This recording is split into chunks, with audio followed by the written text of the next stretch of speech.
أشهد أن لا إله إلا الله وحده لا شريك له وأشهد أن محمدا عبده ورسوله أما بعد فأعوذ بالله من الشيطان الرجيم بسم الله الرحمن الرحيم الحمد لله رب العالمين الرحمن الرحيم مالك يوم الدين إياك نعبد وإياك نستعين اهدنا الصراط المستقيم صراط الذين أنعمت عليهم غير المغضوب عليهم ولا الضالين حضرت صلی اللہ علیہ وسلم Évoquer le complot ourdi par les Banu Nadir, une tribu juive, dans le but d'assassiner le saint prophète Mohammed sallallahu alayhi wa sallam.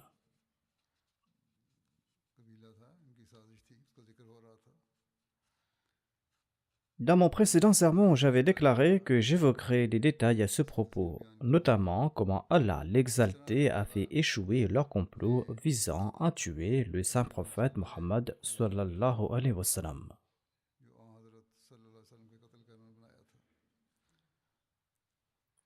Selon les récits, il est dit que l'envoyé d'Allah sallallahu alayhi wa sallam a su à propos de ce complot par révélation divine. Voici les détails à ce propos.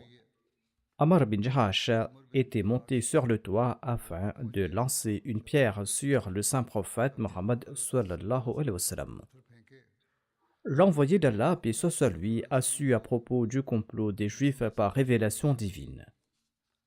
Sur ce, l'envoyé d'Allah, paix soit sur lui, s'est levé rapidement de là, laissant ses compagnons assis là-bas. Il est parti rapidement comme s'il avait un travail à accomplir.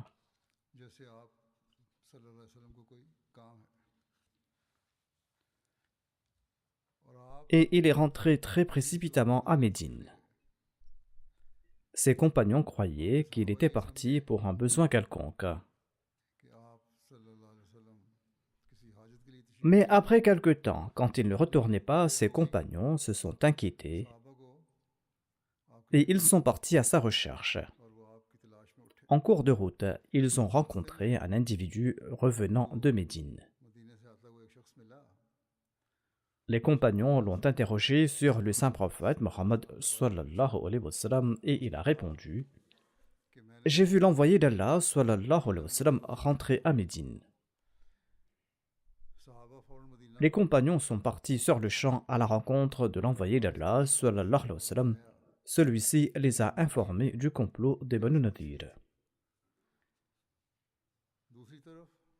Pendant que les Juifs se consultaient entre eux, un autre Juif est arrivé de Médine. Il a entendu ses compagnons comploter sur le saint prophète Mohammed paix soit lui, et il leur a demandé: que souhaitez-vous faire? Ils ont répondu: nous souhaitons tuer Mohammed sallallahu alayhi wa sallam et capturer ses compagnons.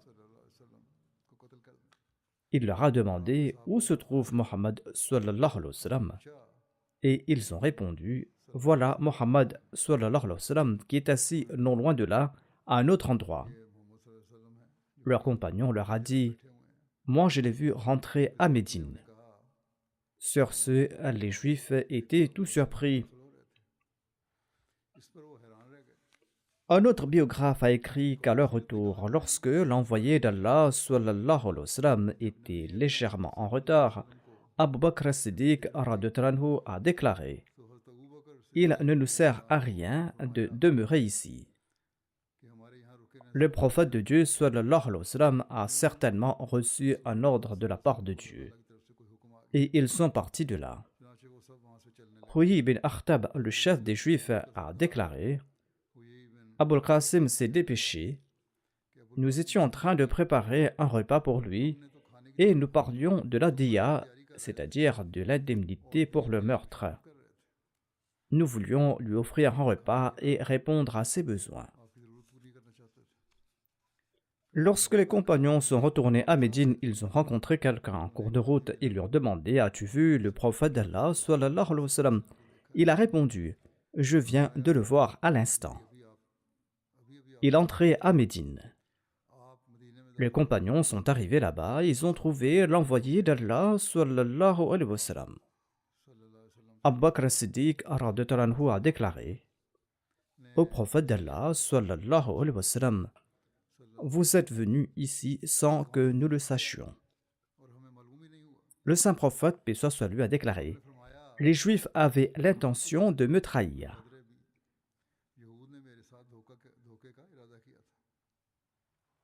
Le saint prophète, paix soit sur lui, était retourné rapidement suite à une révélation divine. Le saint prophète Mohammed, paix soit sur lui, n'a rien dit à ses compagnons car il n'était pas en danger. C'était le saint prophète Mohammed, paix soit sur lui, qui était la seule cible des Juifs. Il était donc sûr et certain que ses compagnons seraient non seulement en sécurité, mais qu'ils partiraient rapidement à sa recherche. On dit également que ce verset a été révélé en ces moments. Ya ayyuhalladhina amanu dhkuru ni'matallahi alaykum idh hamma qawmun an yabsutu ilaykum aydiyahum fakaffa aydiyahum ankum wattaqullah wa 'ala Allahi falyatawakkalil mu'minun.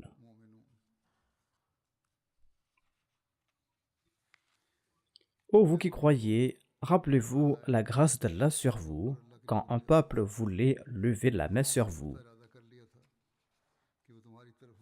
Mais Allah retint leurs mains contre vous. Et craignez Allah, c'est en Allah que les croyants doivent mettre leur confiance. Hazrat Mirza Bashir Ahmad Sahib a écrit ceci à ce propos. Apparemment, les Juifs semblaient se réjouir de l'arrivée du saint prophète Mohammed sallallahu alayhi wa sallam. Et ils lui ont demandé de s'asseoir pendant qu'il allait chercher leur part de l'argent. Le saint prophète Mohammed sallallahu alayhi wa sallam s'est assis à l'ombre d'un mur avec ses compagnons et les Banu Nadir se sont mis à l'écart pour délibérer. Ils ont fait croire qu'ils étaient en train de s'arranger pour obtenir l'argent, mais au lieu de cela, il était en train de se dire que c'était là une occasion très propice. Il se disait que Mohammed sallallahu alayhi wa sallam était assis à l'ombre d'une maison contre son mur et que si quelqu'un grimpait au sommet de la maison depuis le côté opposé et jetait une grosse pierre sur le saint prophète Mohammed, paix soit lui, il pourrait en finir une bonne fois pour toutes. Na'udhu billah min dhalik. Parmi les Juifs, un individu du nom de Salam bin Mishkam s'est opposé à cette idée et il a fait valoir qu'il s'agissait d'un acte de trahison et d'une violation des termes de leur accord avec l'envoyé d'Allah sallallahu alayhi wa sallam. Mais les autres Juifs n'ont pas prêté attention à ces propos. Finalement, un Juif du nom de Amr bin Jahash est monté au sommet de la maison avec une très grosse pierre et il s'apprêtait à faire rouler cette pierre du haut de la maison lorsque Dieu a informé le saint prophète Mohammed, paix soit lui, de ce sinistre plan des Juifs par le biais d'une révélation. Le saint prophète, paix soit lui, s'était levé immédiatement et de manière si inattendue que ses compagnons et les Juifs pensaient qu'il s'était levé pour s'occuper d'une affaire immédiate. Les compagnons étaient assis calmement et ils attendaient l'envoyé d'Allah sallallahu alayhi wa sallam. Cependant, le saint prophète s'était rendu immédiatement à Médine. Les compagnons l'ont attendu pendant quelque temps, mais lorsqu'il ne revenait pas, ils se sont levés inquiets et au cours de leur recherche du saint prophète, paix soit lui, ils ont fini par se rendre eux aussi à Médine. C'est alors que le saint prophète, paix soit lui, a informé les compagnons de la dangereuse conspiration des Juifs. Les détails sur le comportement des Juifs après le départ du saint prophète Mohammed, paix soit lui, nous apprennent qu'ils étaient très honteux de leur acte. Un Juif nommé Kinana bin Souera ou Souria a déclaré: savez-vous pourquoi Mohammed sallallahu alayhi wa sallam est parti d'ici? Ils ont répondu: par Dieu, nous l'ignorons. Si tu sais quelque chose, eh bien dis-le nous. Il a déclaré par la Torah: Je sais sans aucun doute que Mohammed sallallahu alayhi wa sallam a été informé de votre intention de le trahir. Ne vous trompez pas davantage. Par Dieu, il est sans aucun doute le messager d'Allah sallallahu alayhi wa sallam, et il est parti de là parce qu'il a été informé par révélation que vous souhaitiez le tromper. En vérité, il est le dernier prophète.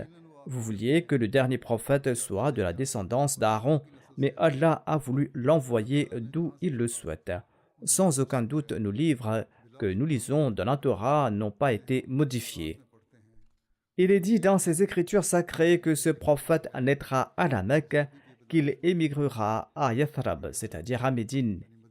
Les signes distinctifs qui le décrivent dans notre livre la Torah ne s'appliquent qu'à lui et qu'à lui seul. Je constate que vous ne récolterez que du sang et des larmes.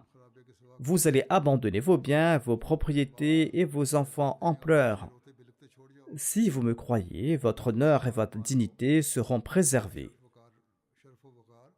Écoutez mes deux conseils, sinon le troisième point ne sera pas bon. Ils ont demandé quels sont ces deux conseils. Il a déclaré, le premier est que si vous embrassez l'islam et si vous devenez les compagnons de Mohammed sallallahu alayhi wa sallam, vos biens et vos descendants seront en sécurité et vous ferez partie de ces compagnons de haut rang et vous ne serez pas expulsés de vos maisons. Les Juifs ont répondu à Kinana bin Surya en disant que nous n'allons pas abandonner ni la Torah ni l'alliance de Moïse. Kinana a ajouté, le deuxième conseil est que vous devez attendre, bientôt il va vous ordonner de quitter sa ville. Vous allez devoir répondre à l'affirmative. Sur ce, il ne rendra pas votre sang et vos biens licites pour lui-même, et il vous laissera vos biens et vos propriétés. Vous pourrez les vendre si vous le souhaitez, vous pouvez les garder pour vous. Ils ont répondu, oui, nous sommes prêts pour cela. Salam bin Mishkam a déclaré que j'étais contraint à me joindre à vous dans ce que vous avez dit. Il, c'est-à-dire Mohammed sallallahu alayhi wa sallam, va maintenant nous envoyer un message pour que nous quittions cette région. Oh oui, n'hésite pas face à sa parole. Voilà ce qu'il a dit à ce chef juif, et accepte volontiers l'exil et quitte sa ville. Ce à quoi Rouy a déclaré, je ferai ainsi et je quitterai cet endroit.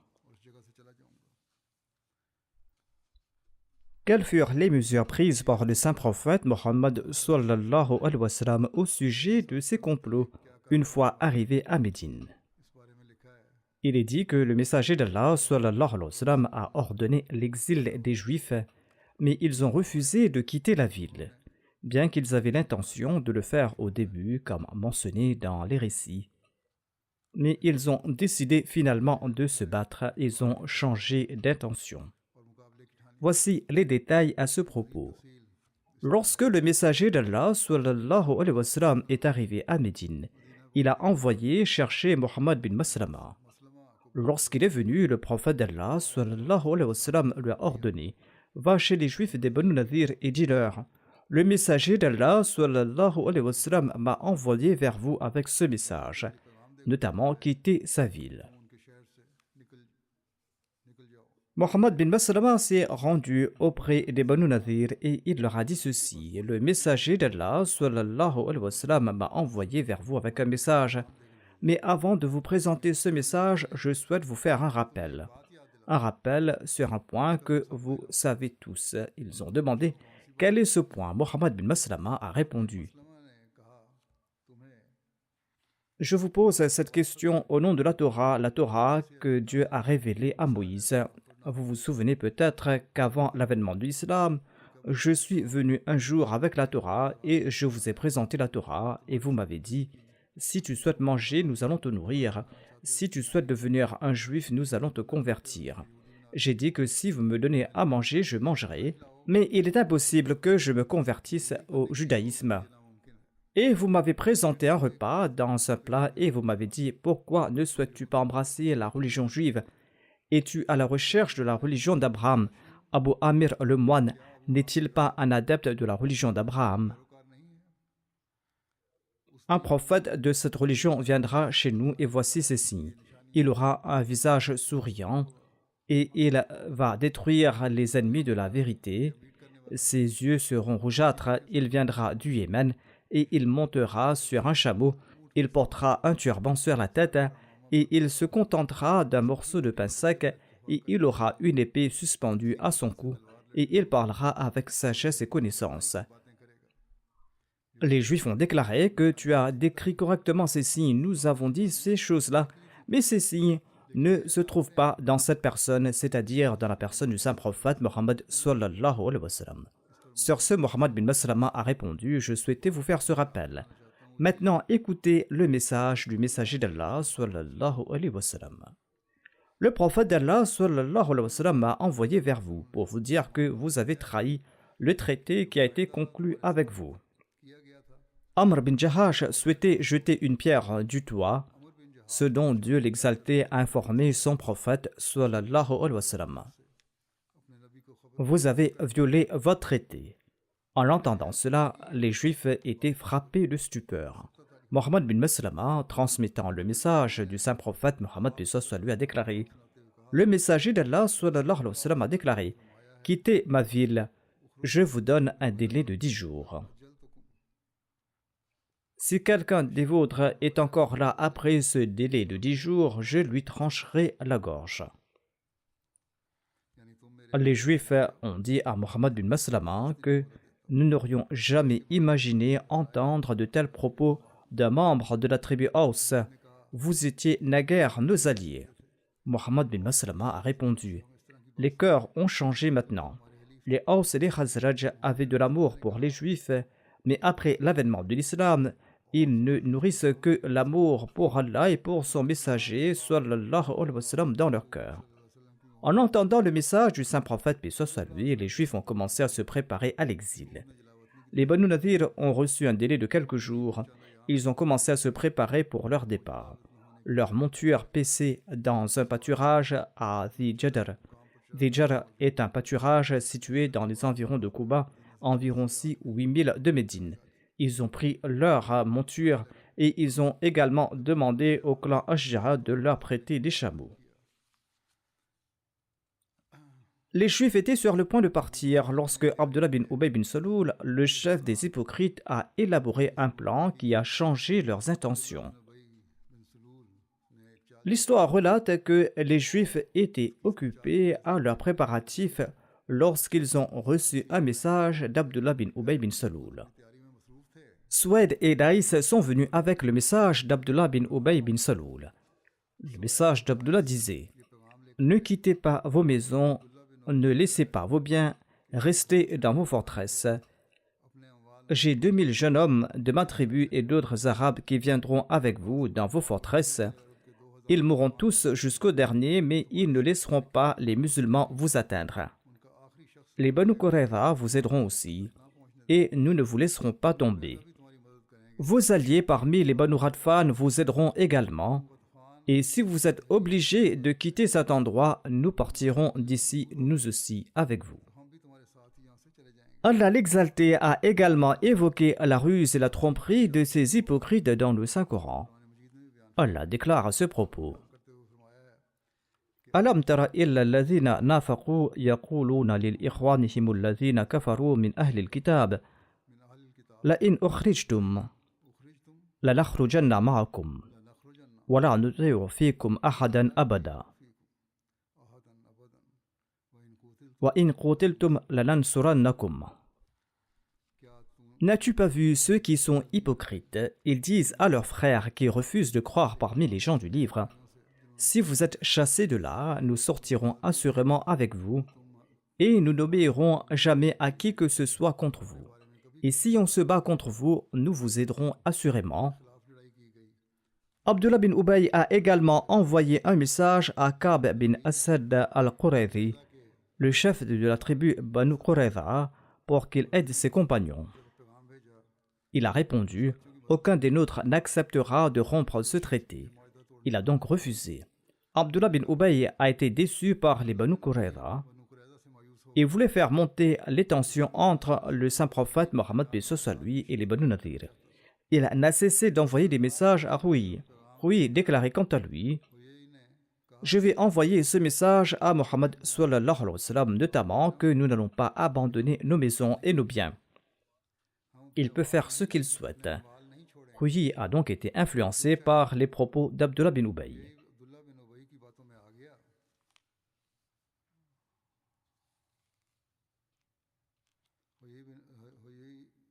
Salam bin Mishkam a dit à Huyi, « Huyi, ton âme t'a trompé.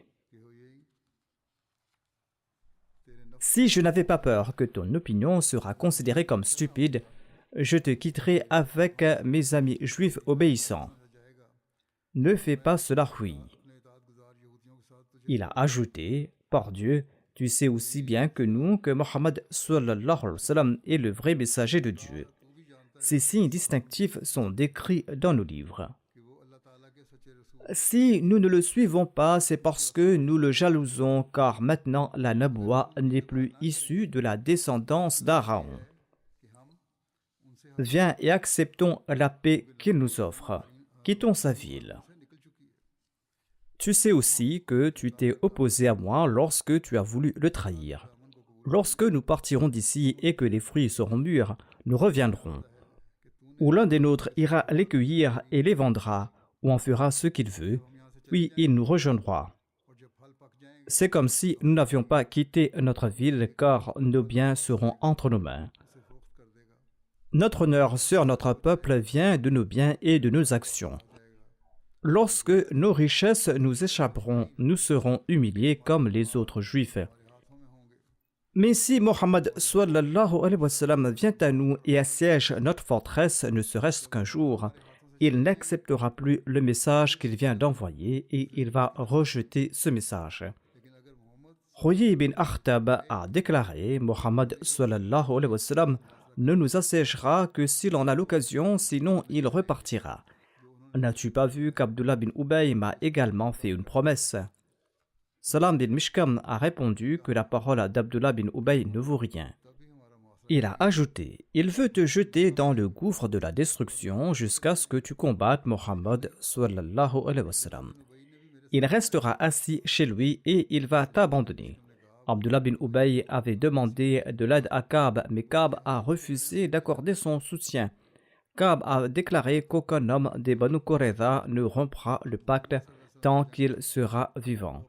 Abdullah bin Ubay avait également fait une promesse similaire à ses alliés, les Banu Qaynuqa. Ils ont également tenté de se battre et ils ont mis le pacte de côté et ils se sont confinés dans leur forteresse et ils ont attendu l'aide d'Abdullah bin Ubay pendant qu'il restait chez lui. Mohammed sallallahu alayhi wa sallam s'est dirigé vers eux. Il les a assiégés jusqu'à ce qu'ils soient obligés d'obéir à ses ordres. Ibn Ubay n'a pas aidé ses alliés. Mais nous avons combattu à ses côtés et aux côtés des Aws avec nos épées dans toutes les batailles. Maintenant que ces batailles est terminées et que Mohammed sallallahu alayhi wa sallam est arrivé, la paix a été instaurée entre ces tribus de Médine. Ibn Ubay n'est ni un juif ni un musulman, ni fidèle à la religion de son peuple. Comment pouvons-nous accepter ces propos? Huyi bin Akhtab a déclaré quant à lui, je ne cesserai de m'opposer à Mohammed sallallahu alayhi wa sallam, je serai son ennemi et je ne cesserai de me battre contre lui. Salam bin Mishkam a déclaré, eh bien en ce cas nous serons exilés de notre terre natale. Nos biens et notre honneur seront perdus, nos enfants seront faits prisonniers et nos guerriers seront tués. Mais Huyi a refusé. Il a tout refusé sauf pour combattre le messager d'Allah sallallahu alayhi wa sallam.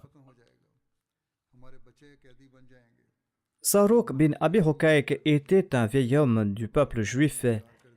Il était connu pour sa bêtise. Sarouk bin Abi Hukayk a déclaré, ô Huyi, tu es un homme malchanceux. Tu vas faire tuer les Banu Nadir. Huyi bin Akhtab s'est mis en colère et il a déclaré, chaque homme des Banu Nadir est en train de parler et même cet homme fou et stupide me reproche mes actes. Sarouk a été battu par ses frères qui ont dit à Huyi, nous sommes là pour suivre tes ordres, nous n'allons pas nous opposer à toi et nous n'allons pas te défier. Huyy a envoyé son frère Judayd bin Akhtab comme messager en lui disant ceci: va dire au chef des musulmans que nous n'allons pas abandonner cet endroit. Vous pouvez faire ce que vous souhaitez. Judayd est arrivé à Médine et il a transmis le message de Huyy. L'envoyé d'Allah sallallahu alayhi wa sallam était assis avec ses compagnons et lorsqu'il a entendu la parole de Judayd, il a dit d'une voix forte: Allahu Akbar. Et les musulmans ont également lancé le slogan du takbir, c'est-à-dire qu'Allah est grand. Le saint prophète Mohammed sallallahu alayhi wa sallam a déclaré: les Juifs ont déclaré la guerre. Annonçant une expédition contre les Banu Nadir en réponse à leur action et à leur déclaration de guerre, les compagnons se sont préparés immédiatement. Judayd bin Akhtab, l'émissaire des Juifs, s'est rendu immédiatement chez Abdullah bin Ubay et il lui a relaté sa conversation avec le saint prophète Mohammed lui et les événements qui s'étaient déroulés avec le messager d'Allah. Abdullah bin Ubay était chez lui entouré de ses amis discutant joyeusement. Abdullah bin Ubay lui a dit: va, je vais envoyer un message à mes alliés, ils entreront dans les forts avec toi. Le messager a vu le fils d'Abdullah bin Ubay qui se nommait Abdullah portant son armure et son épée et qui se précipitait pour rejoindre l'armée musulmane.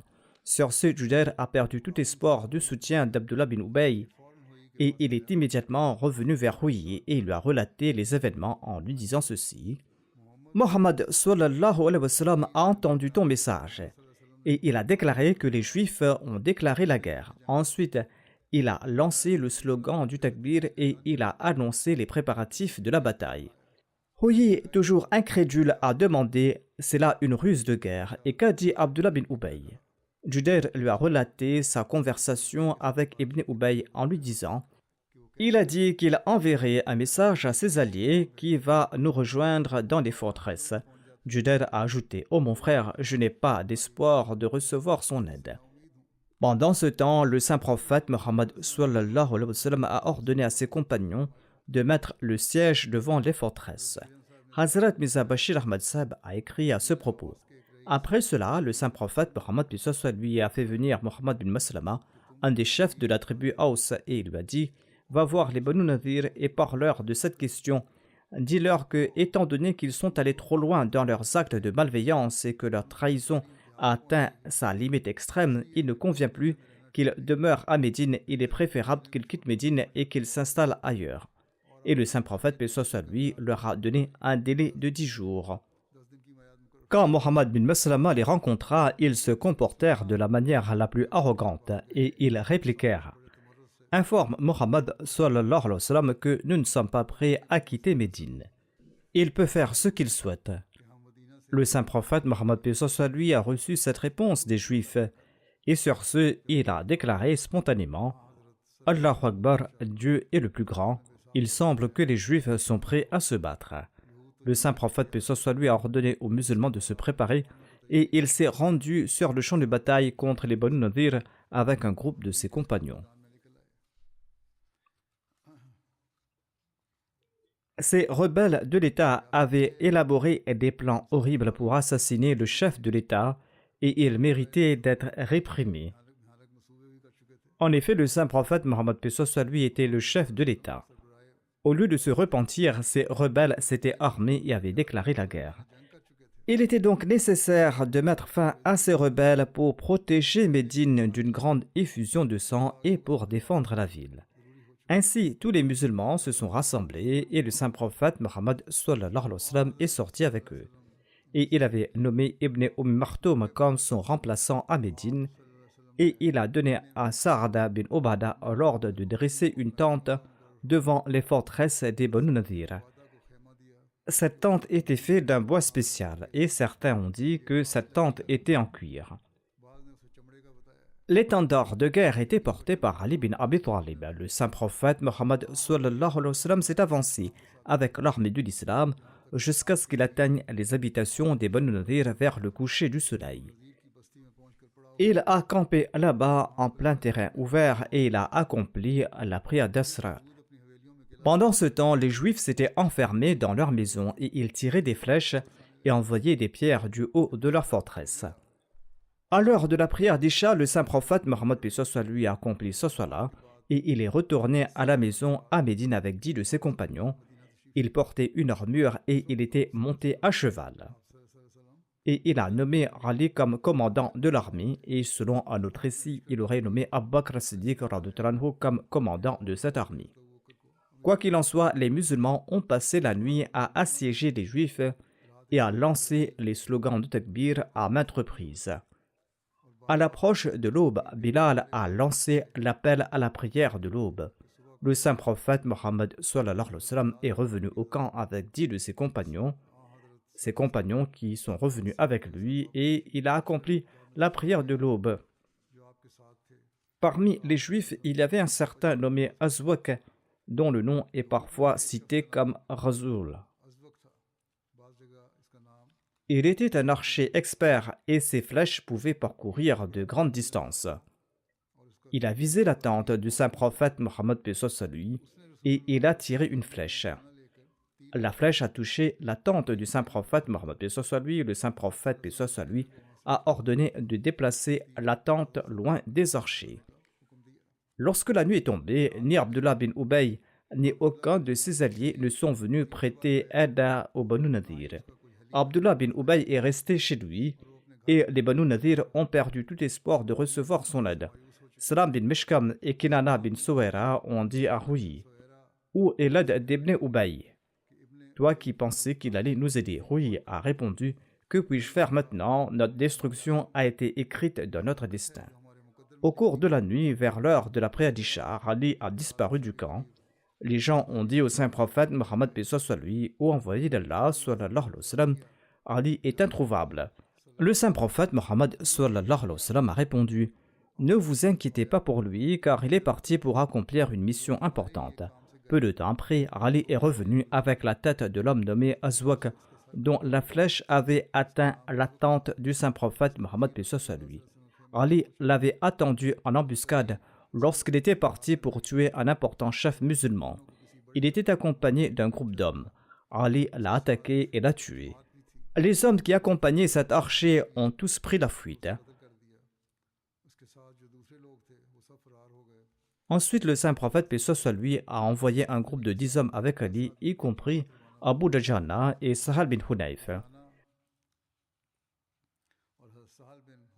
Ali a attrapé le groupe qui accompagnait Azwak et qui avait fui à sa vue. Le groupe de compagnons les a tous tués. Selon certains érudits, il y avait 10 hommes dans ce groupe. Les compagnons les ont tués et ont apporté leurs têtes qui ont ensuite été jetées dans différents puits. Selon un récit, le saint prophète Mohammed lui a ordonné que leurs têtes soient jetées dans les puits des Banu Khuzayma. Inch'Allah, je présenterai les détails restants à l'avenir.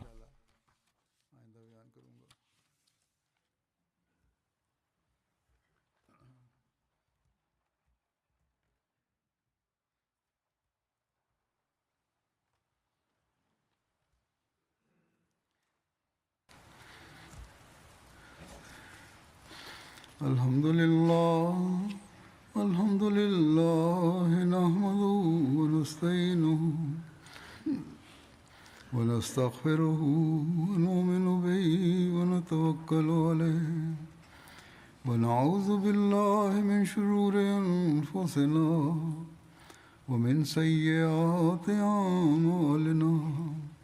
Man yahdihillahu fala mudilla lahu ومن يضلل فلا هادي له ونشهد أن لا إله إلا الله ونشهد أن محمدا عبده ورسوله عباد الله رحمكم الله إن الله يأمر بالعدل والإحسان وإيتاء ذي القربى وينهى عن الفحشاء والمنكر والبغي يعظكم لعلكم تذكرون اذكروا الله يذكركم وادعوه يستجب لكم ولذكر الله أكبر मुझे बताया किसी ने कि सफ़ों में जब खड़े होते हैं आप तो कंधे से कंधा नहीं मिलाया होता। अब वो दौर गुजर गया जो था कोविड का, सफ़ बनाते हुए कंधे से कंधा मिला के खड़ा होना चाहिए।